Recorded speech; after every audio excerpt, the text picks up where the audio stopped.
everyone, and welcome to today's webinar, and the survey says Global Sourcing Shifts in 2016. This event is brought to you by the United States Fashion Industry Association, representing U.S. brands, retailers, importers, and wholesalers based in the United States and doing business globally, as well as our 2016-2017 innovation partner, Amber Road.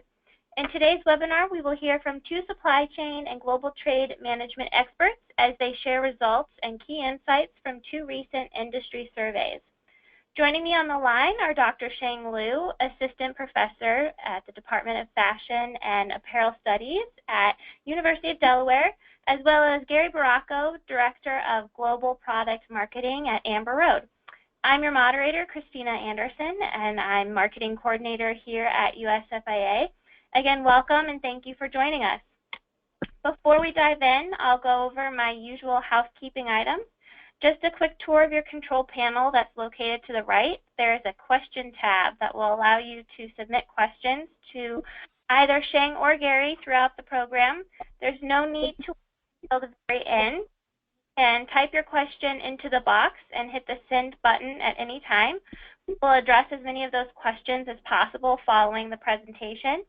Today's event is being recorded, so all registered participants will receive an email with a link to view the recording, as well as download a copy of Sheng and Gary's slide deck.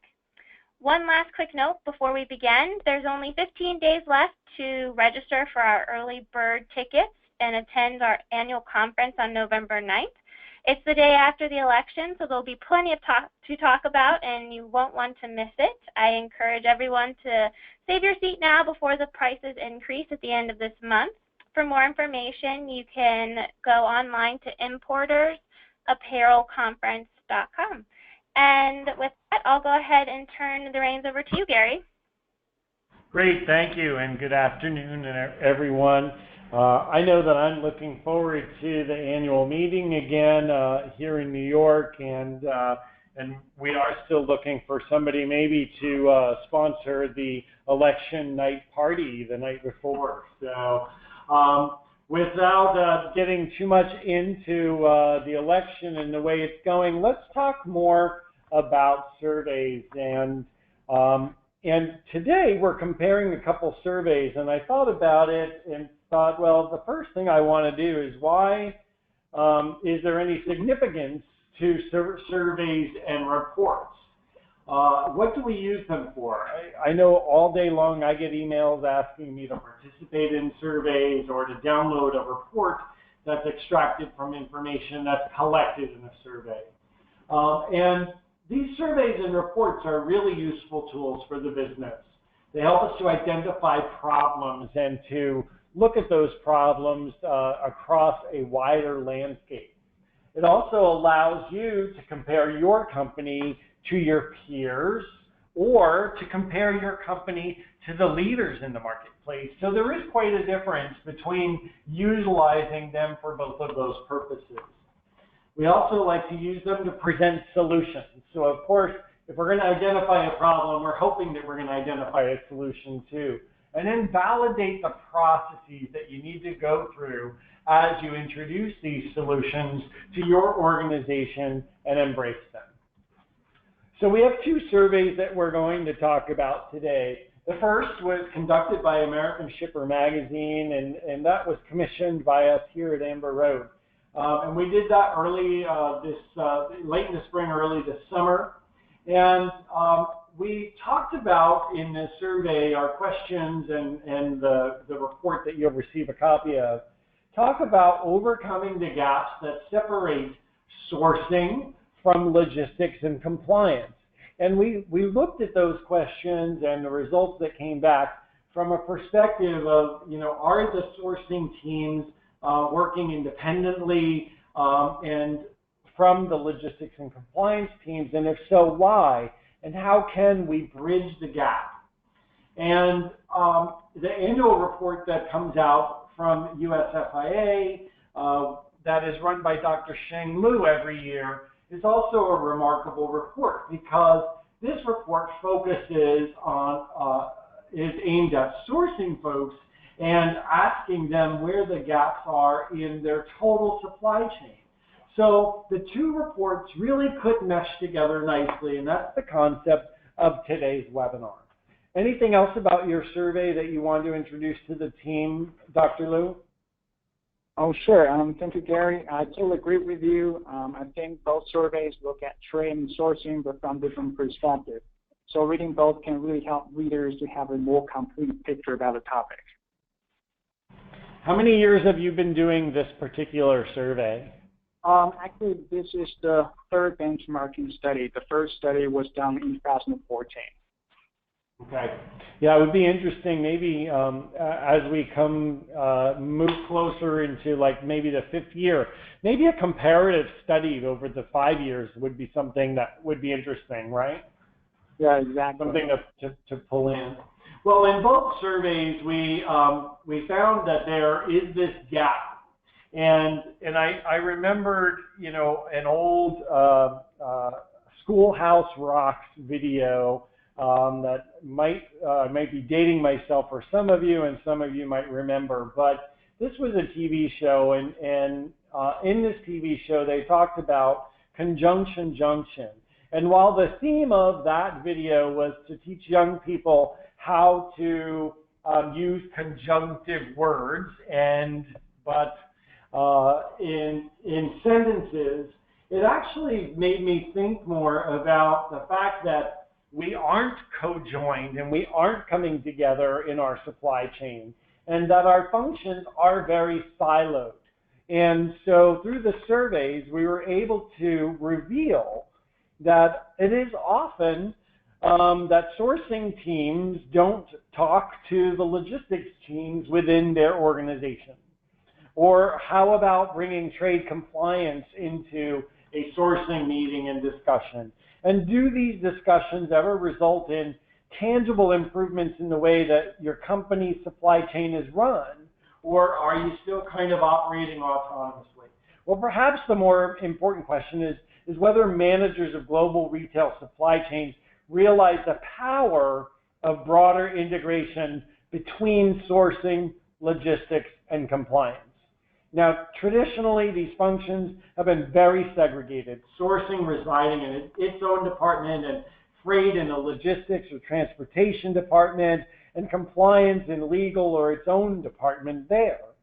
So there's hardly an ideal setup for a world in which retailers are expected to procure and deliver goods faster than ever than they are today, and via more channels than ever, and with more external risk dynamics than ever. So simply put, keeping sourcing activities like supplier onboarding and production tracking in a silo and sectioning it away from logistics and compliance makes very little sense when there's so much that needs to be done in an intense environment. But there's one problem. It takes more than just motivation to kind of tether these sourcing activities to freight and compliance. It means that as an organization, you need to make an investment and you need to launch technology. And so the recent research by American Shipper shows that there is a significant disconnect between those that see the benefit of using technology to link sourcing, logistics, and compliance, and those that have implemented such a system. In other words, what I'm saying is many sourcing professionals recognize the need, they just don't see a way to get there. And so we want to try and bridge that gap for you. First, let's understand what sourcing is, right? Let's put the issue into greater context. Most retailers juggle a massive array of sourcing locations. In the American Shipper report, 96% surveyed say they have 6 or more suppliers, and 42% have more than 20. These are sourcing locations, the number of countries sourced from, not the number of suppliers. And in Shang Lu's survey, we'll also look at similar numbers and see how they match up. But that number of sourcing locales innately creates complexity. And a sourcing team has to manage the nuances of each market, everything from supplier selection to quality control to managing the political risk that they have to contend with. But here's the thing, the trade compliance team also has to manage the complexity of those regions. So trade compliance is looking at tariff rules in each country to regional or intercontinental free trade agreements or much more. And then the logistics team also has to account for complexity as the number of sourcing regions grows and are there reasonable sourcing channels. So if the sourcing team then wants to add a supplier from a new country, the entire group is tasked with global transportation, would at least be tasked with the visibility over the shipment from the supplier's production facility, let's say, to the destination port. Well, in some organizations, the retailer might want to take better control of the transportation legs at the origin as well. So the problem is that most sourcing technology tools, like product lifecycle management or PLM systems, aren't necessarily well connected or even connected at all to logistics, compliance, or broader global trade management systems. It seems incongruous for these three functions to be progressing in parallel fashion instead of working together. And the issue is that the technology integration, or even let's call it technology harmoniousness, doesn't exist. Fewer than 5% of retailers surveyed say they have no automation for their sourcing teams, so it's clear the technology is being used. The problem is that most sourcing technology, the tools like those PLM, need to reach into the broader aspect.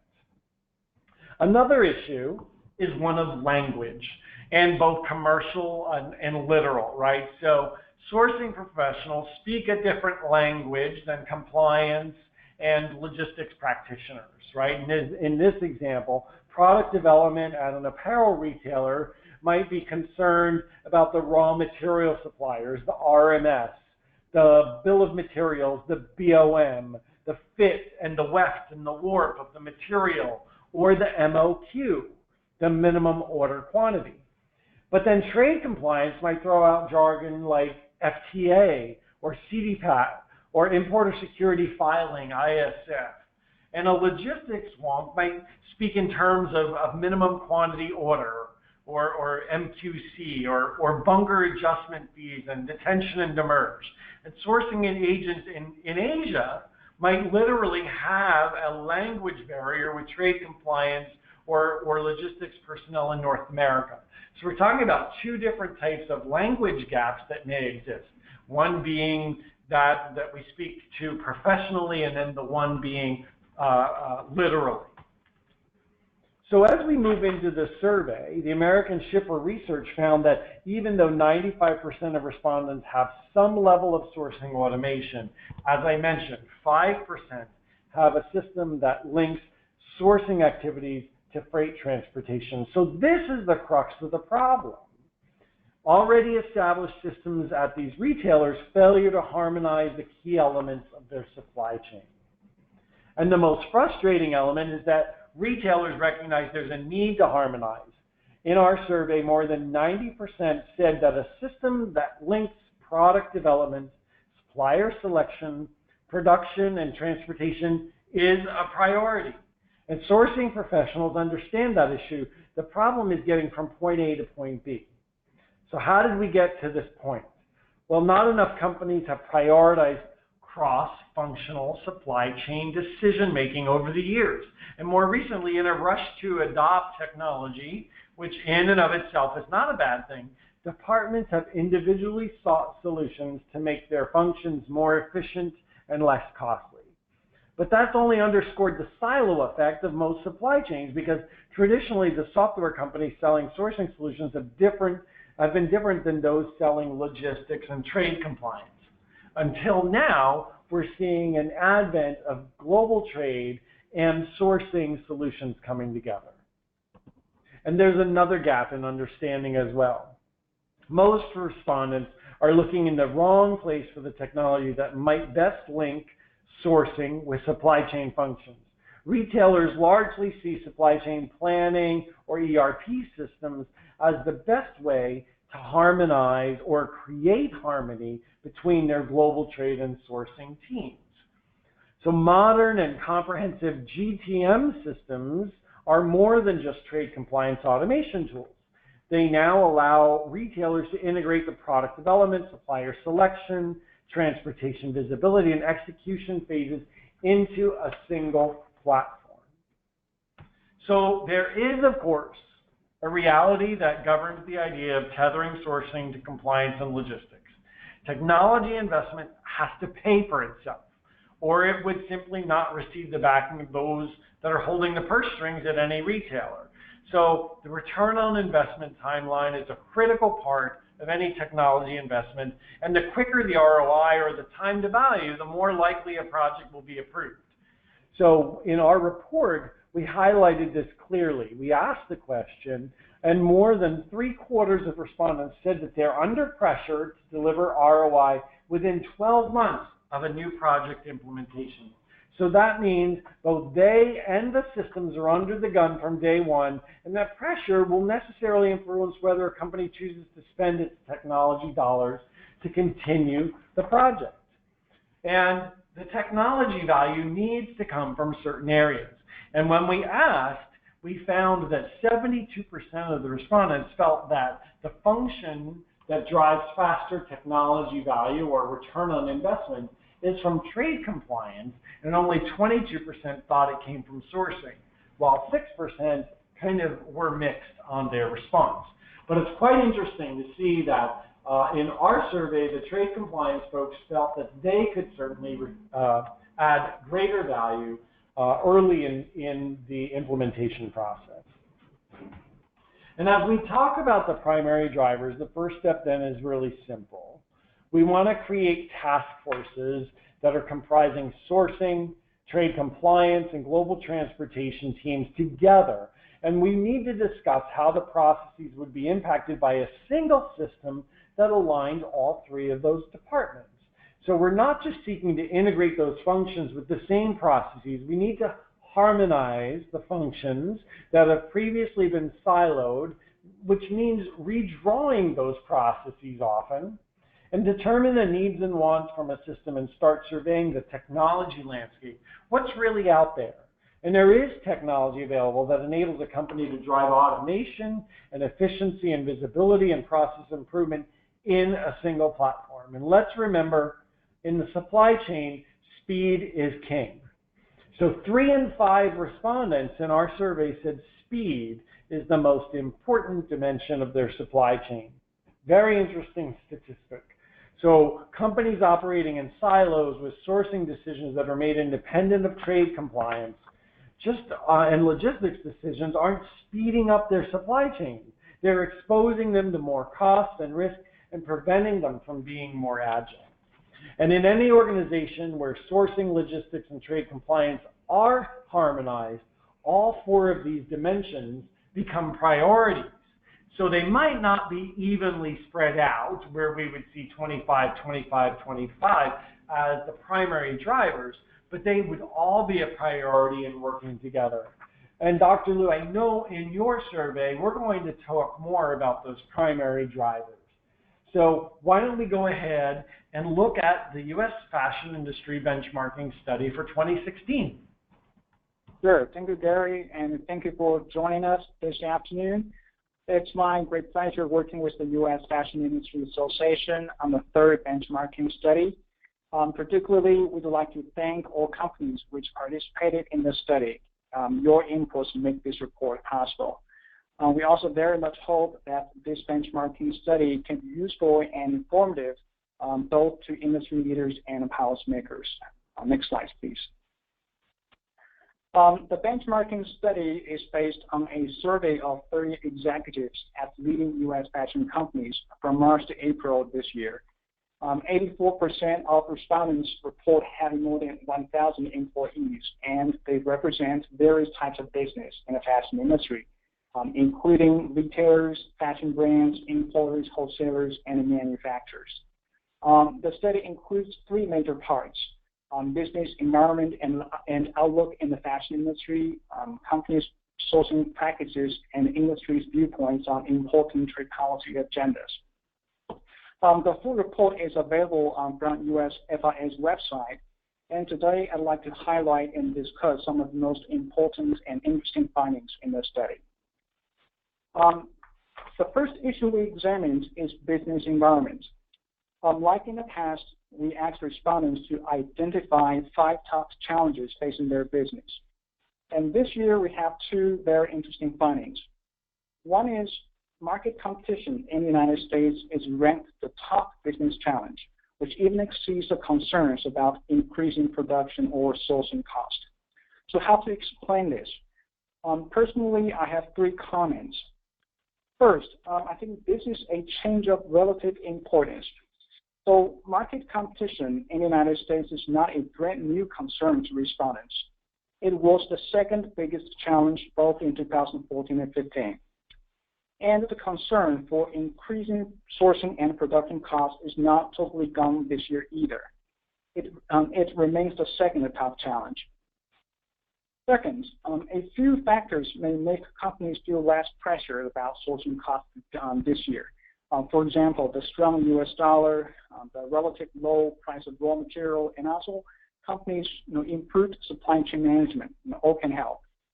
And third, as is widely reported, e-commerce and the fast fashion retailers are posting financial pressures on many apparel companies and fashion brands, which rely on selling through traditional channels. And I think these pressures are more imminent, and this may explain why respondents feel, overall the pressure about market competition this year is even larger. And then, for the first time since we launched a survey in 2014, the top 10 business challenges this year include 2 issues related to trade policy. One is about the compliance with trade regulations.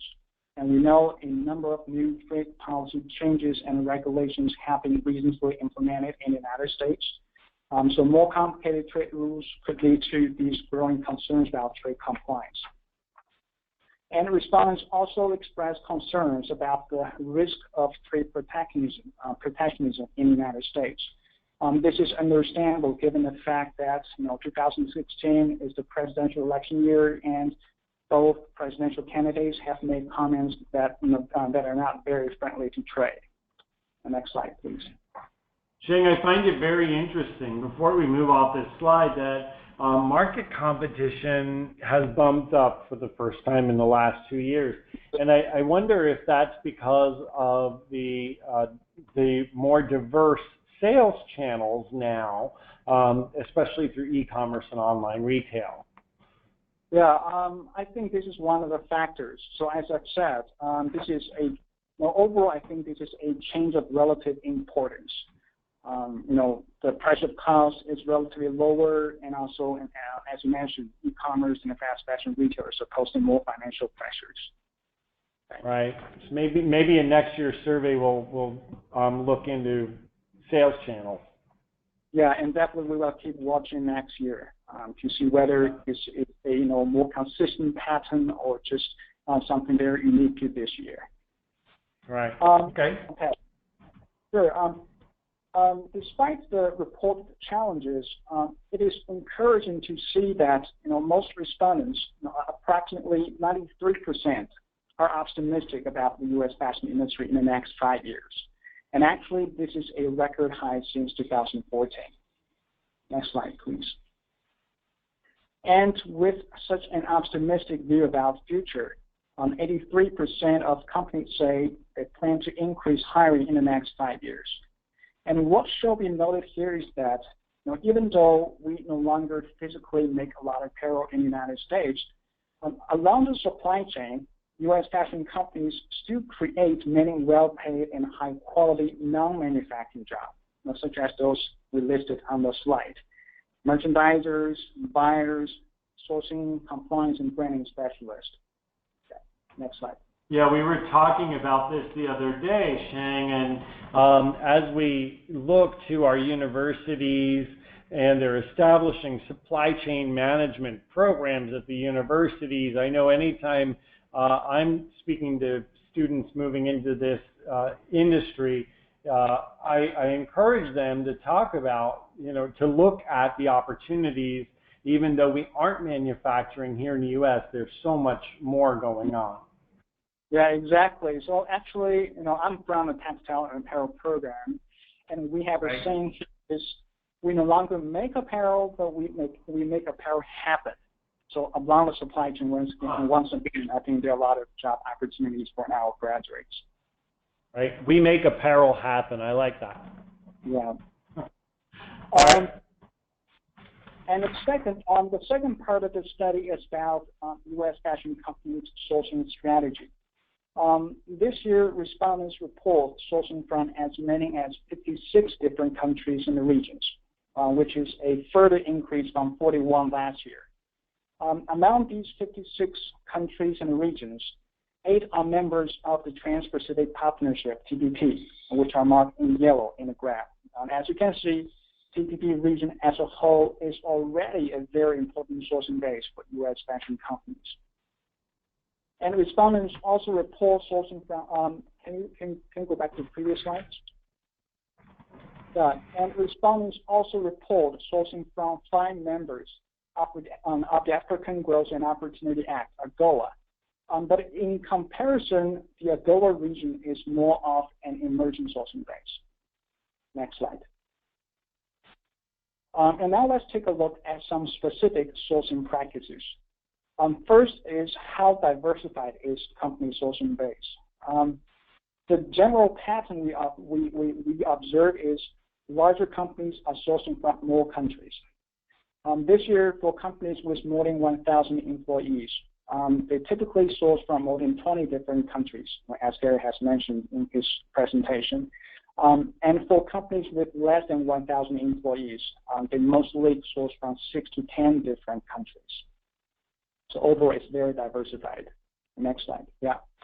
And this year, we further asked about companies. We asked companies to tell us about their detailed sourcing portfolio. It seems that China plus many is a commonly adopted sourcing strategy. Specifically, for the China part, on the one hand, 100% of respondents say they currently source from China. But at the same time, companies are not putting all eggs in one basket. 77% of respondents actually say made in China account for less than 50% of their total sourcing value or volume. And for the many part, it could include Vietnam and some other Asian countries, which typically account for 30% of the company's sourcing portfolio. And then North, South, and Central America, Europe, and including the United States, usually account for less than 10%. Next slide. Second, sourcing option. According to the results, it seems that full package sourcing is much more popular than cut-making and trim contracting sourcing among respondents. And this means it is highly expected that suppliers have the capacity of supplying textile materials, such as fabrics. And this actually explains why many companies are reluctant to leave countries like China, despite its reported rising production costs. Because although almost all countries in the world can make apparel, much fewer can locally make textiles. Next slide. And as a reflection of the global nature of the fashion business today, very interesting, 100% of respondents say apparel products they source includes inputs coming from multiple countries. For example, a shirt says made in Mexico could use US-made yarns, and many apparel made in Vietnam actually contain fabrics made in China. And it should be noted here that we no longer live in the 20th century when the pattern of trade is about making here and selling there. Instead, I think in the 21st century, trade is more about factories crossing borders. And there's a statement saying that lends itself to breaking down the silos between sourcing and global trade, right? Because we see that globalization and global sourcing is truly global, and it's crossing borders, and your inputs are coming from multiple countries. Your inputs need to cross the border to your production facility, and so that requires global trade folks, professionals, to be involved. Yeah, exactly. And I have 2 additional comments. One is, I think the typical business model in the industry right now is make anywhere in the world and sell anywhere in the world. Right. And second, I think one number should really pull our attention. That is, according to the World Trade Organization, around 60% of world trade today actually are not finished goods. They're intermediaries. So it's really, even though the label says it's made in a specific country, but we should know more likely it is made in the world. Right. So 60% of what is shipped around the world is what you called it, an intermediary? Yeah, intermediary goods. Just okay. like now, it's not just finished apparel, but yarns, the fabrics, and then and before the process into finished apparel. Interesting. Great. Sure. And as mentioned earlier, this year respondents overall feel less pressured about sourcing cost. So 74% only expect a slight or modest cost increase. Next slide. In terms of specific sourcing factors, our respondents say labor cost is the #1 factor driving up sourcing costs this year. And this is understandable because apparel manufacturing remains labor-intensive in nature, and wage level in many Asian countries continue to rise quickly this year. And in comparison, Eric. So we talked about, we know China labor increased, and that's been on the rise over the past few years, but we just saw an increase in Vietnam, right? Yeah, exactly. So actually the wage increase is not just limited to one country. It's not just limited to China. I think it's very common across the Asia region. So a couple of leading apparel suppliers in Asia, they currently are facing the pressure of rising production costs. Okay. But in comparison, quite a few respondents expect cost of raw materials, shipping, and logistics to decrease this year. So this is why overall the pressure of production and sourcing cost is still modest this year. Right. Yeah. And next slide. Yeah. Last but not least, this year we newly asked about companies' pursuit of supply chain risks and trade compliance, as mentioned by Gary, ranging from social responsibility, factory safety to meeting the environmental standards is ranked the top risk. Next slide, please. Here are a few emerging sourcing trends that are worth watching. First, majority of respondents say they will continue to adjust their sourcing base in the next 2 years. However, well in 2014 and 2015, respondents predominantly say they would further diversify sourcing. This year, we kind of have two camps. So some companies say they will further diversify, but also quite a few say they plan to consolidate their existing sourcing base. Next slide. And I would say, theoretically, both sourcing diversification and consolidation can offer companies some benefits. For example, through a more diversified sourcing base, a company may save import duties by taking advantage of newly implemented free trade agreements, improve flexibility in sourcing, and may better serve the needs of new market expansion. In comparison, as one respondent commented here, through consolidation, a company may improve supply chain efficiency and productivity, as well as to strengthen relationship with key suppliers. So it's kind of more of a choice of individual company. Nevertheless, U.S. fashion companies are actively looking for new sourcing opportunities. As shown on this slide, the most popular sourcing destination in the next 2 years include Vietnam, the AGOA region, the Asia region, and South and Central America. Next slide, please. And U.S. fashion companies have further started to explore some brand new sourcing destinations. For example, a few respondents say they are evaluating the possibility of sourcing from Myanmar, Ethiopia, and even Cuba. So very interesting. Meanwhile, a record high percent of respondents this year say they plan to reduce sourcing value or volume from China in the next 2 years, but only in a modest way. This is understandable given China's reported fast rising production costs in recent years. But it does not mean that companies are totally leaving China. As a matter of fact, China, I think, will remain the single largest apparel supplier to the U.S. market in the next few years. Here's why. So this is another study I did. So I took a look at the value of U.S. textile and apparel imports in 2015 at the product level. The data is from Otexta. As you can see on the slide, of the total 106 categories of apparel, China was the top supplier for 95 categories. And in comparison, Vietnam was the top supplier for only 4 apparel categories. So it's very, the contrast is very sharp. Next slide, please. Yeah, that's impressive data right there to see the bulk of what is being manufactured on the apparel side in China, and very little in the others. I wonder if GSP might help some of that if we were to get some break on GSP.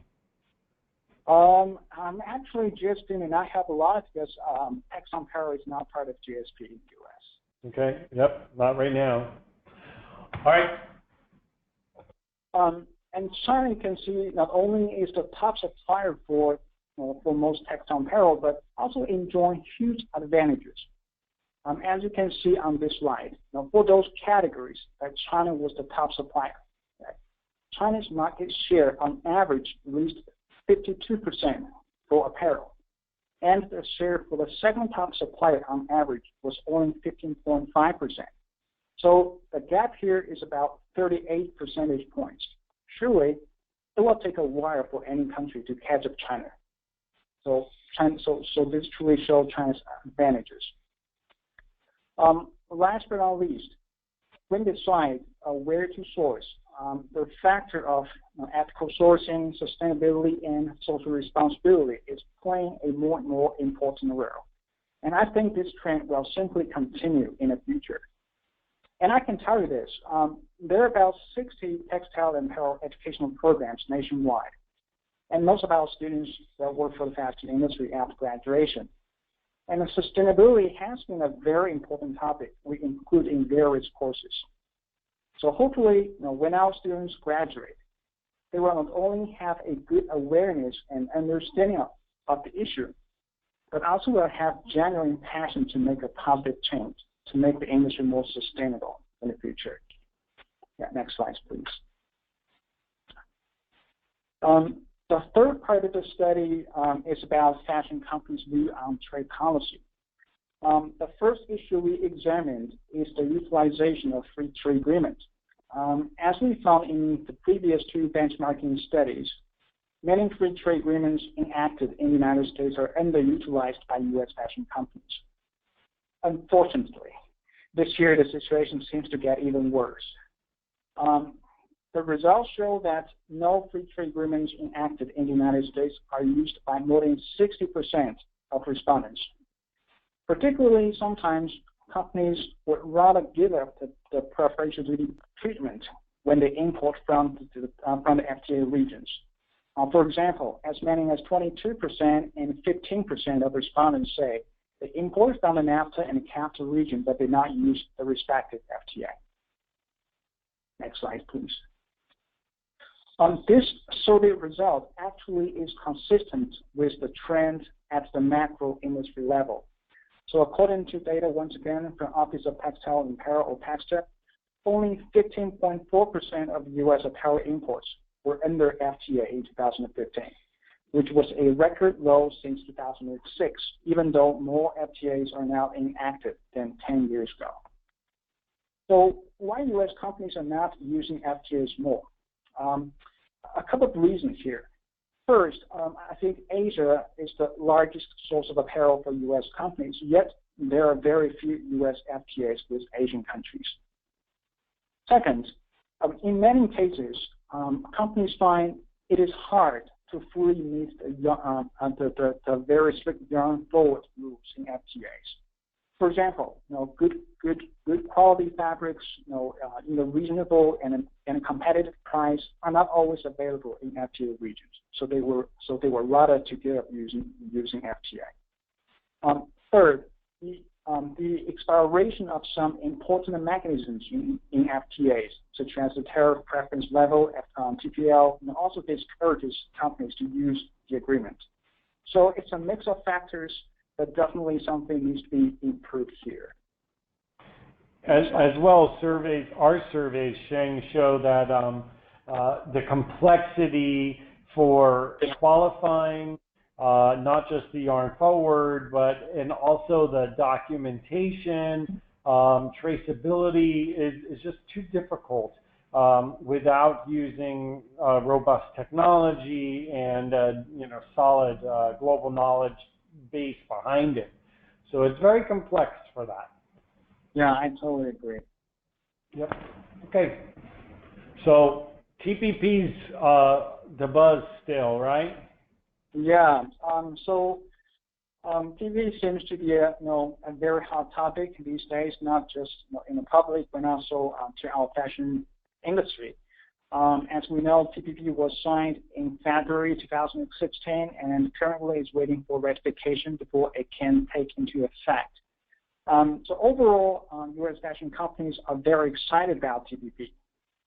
So according to our survey, 90% of respondents expect agreements to have an impact on their business in the next 5 years.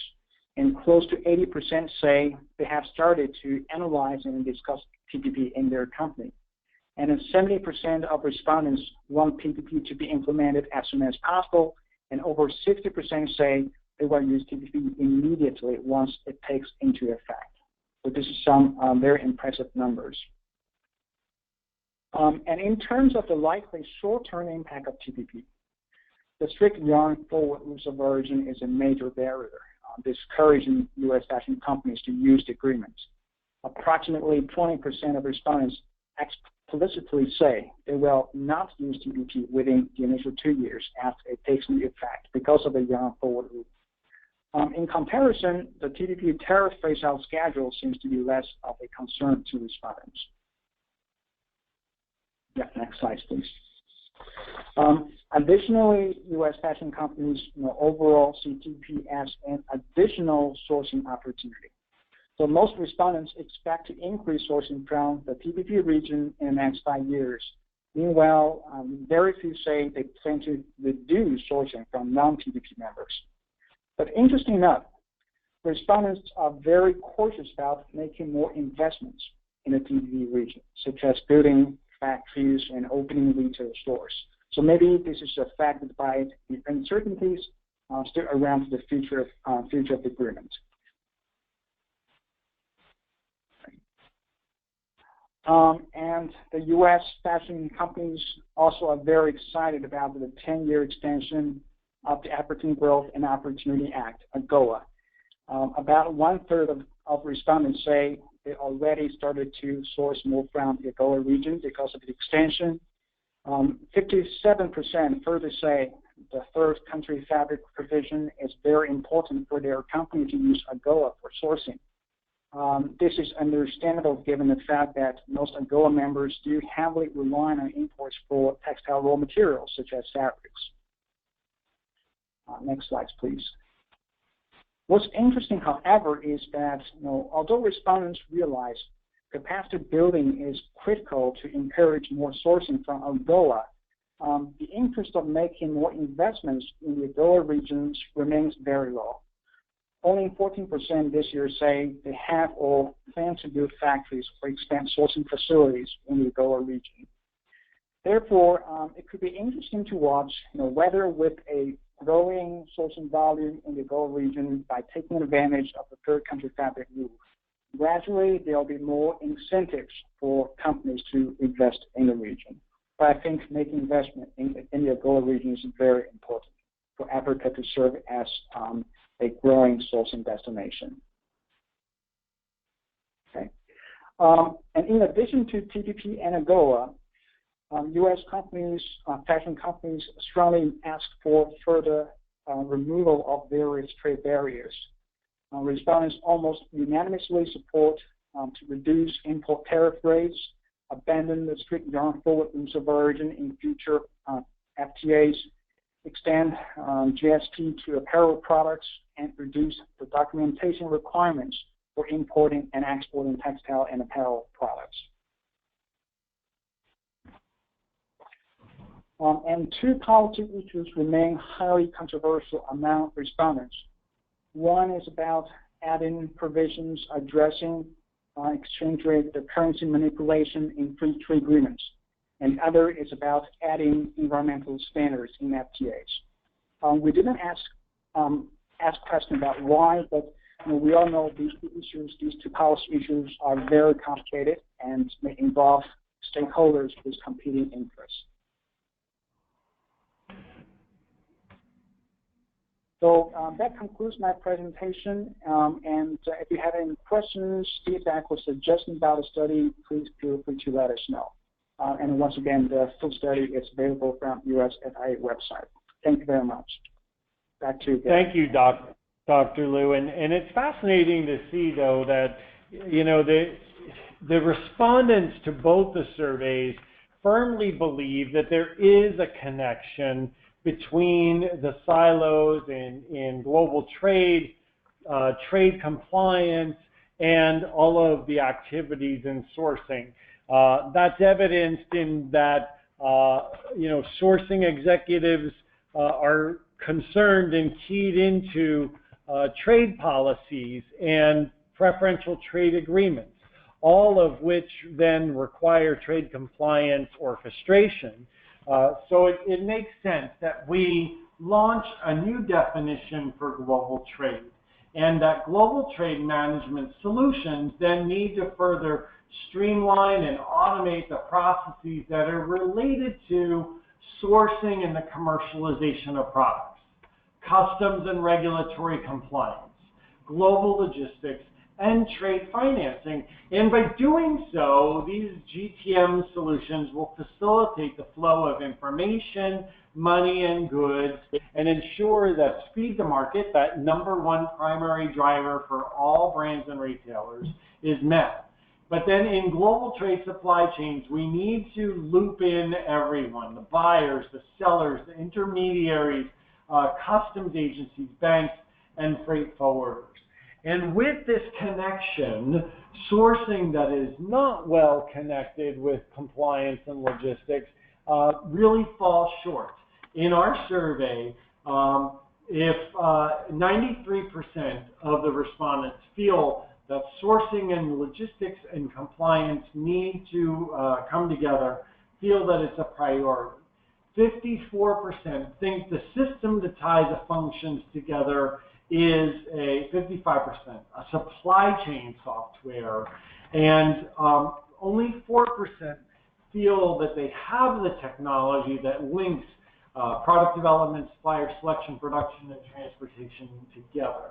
So the reality is that sourcing and logistics compliance have operated in silos for decades, but those perspectives are changing.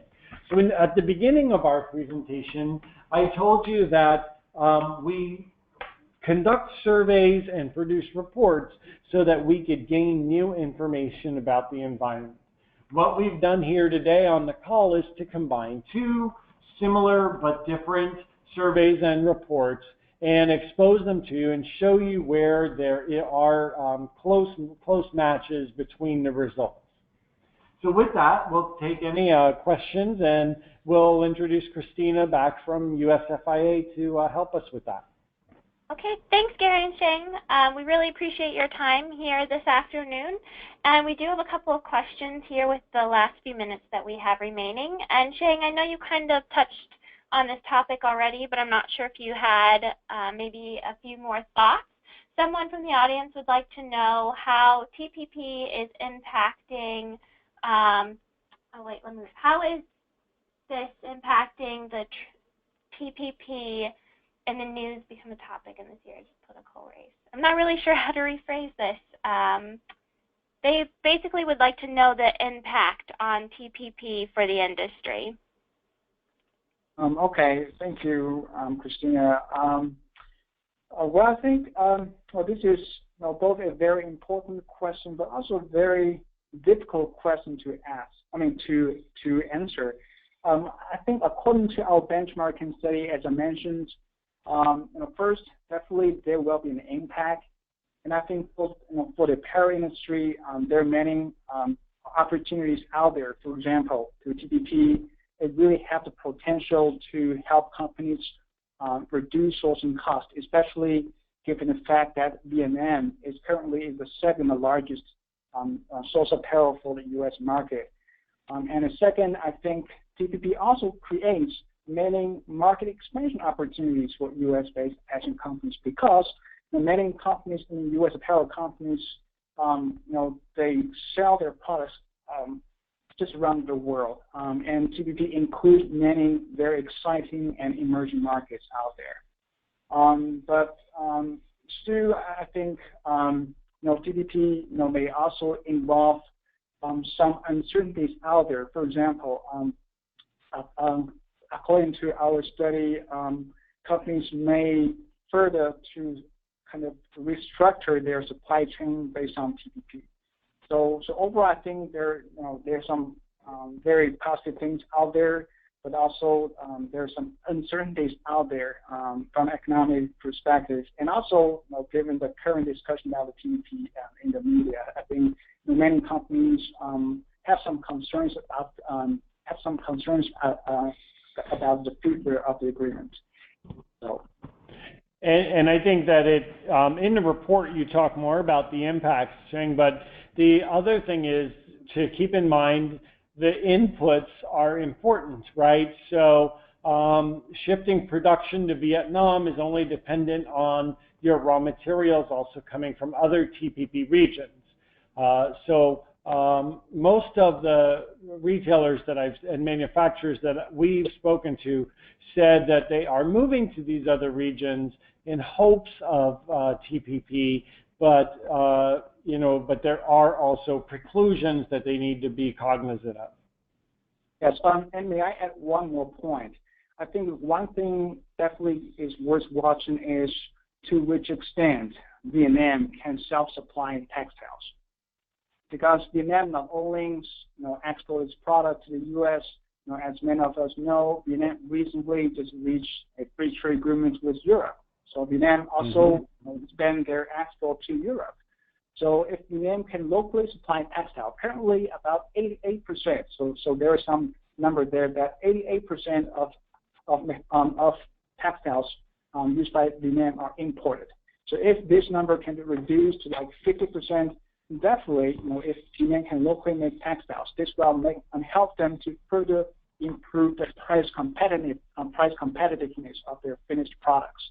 And their products can be, really, to gain more market share, both in the U.S. market and also in the EU market. And then there could be more investment to drive to Vietnam.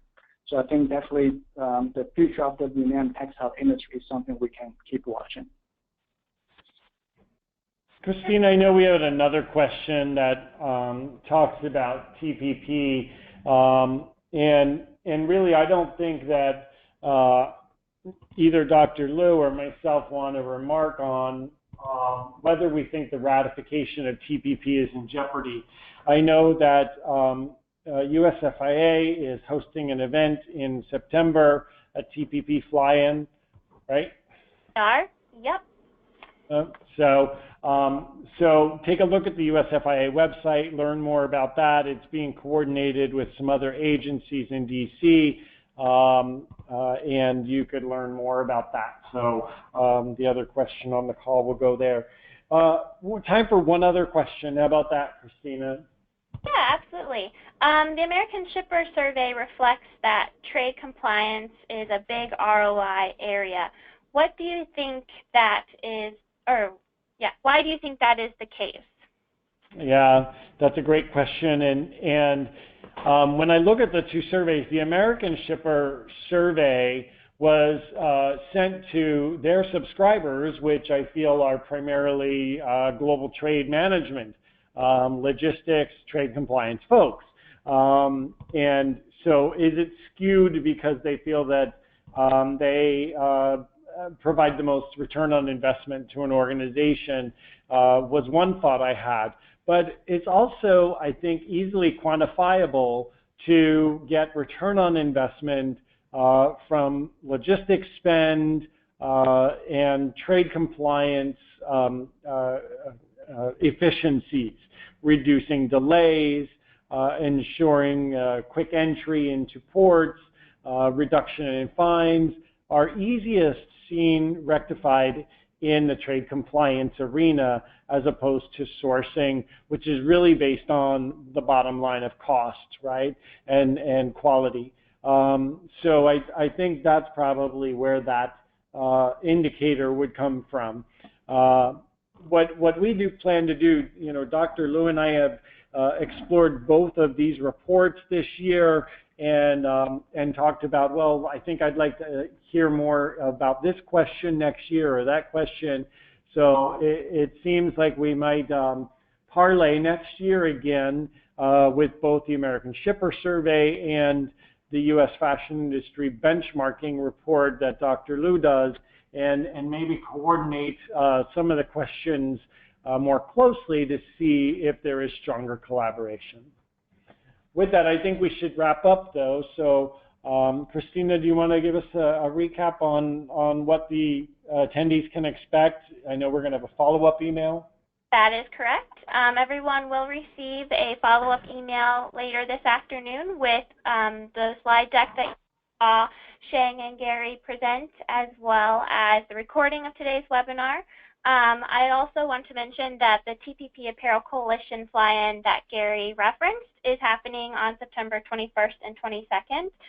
If you would like more details about that, please feel free to send us an email or any other questions you might have had from today's presentation to info@usfashionindustry.com. And with that, we can go ahead and wrap things up. Thank you again. We really appreciate your time and look forward to having you join us at the next event. And before we wrap, we'll just on this slide is the contact information for Amber Road. Certainly visit us on our website, tweet at GTM Best Practices, or you can visit us on any of our social media sites. If you'd like to contact Dr. Sheng Liu directly, his email is posted here at his universityofdelaware.edu address. So I want to thank Dr. Liu for joining us, USFIA and Amber Road on this, and thank you everybody for attending. Thank you, Gary. Thank you. Bye now.